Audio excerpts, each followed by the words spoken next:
You can graph a line if you know one point that lies on the line and the slope of the line.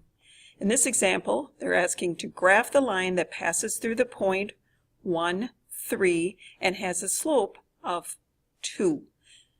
To start this, we will plot the point that is contained within the line. Coordinates 1, 3 result in the point graphed.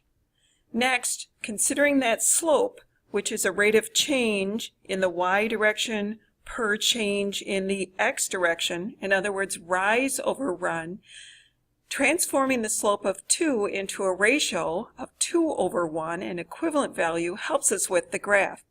We'll start with the rise, which is 2. So from the plotted point, we will rise 2 for every run of 1, resulting in a second point for our line.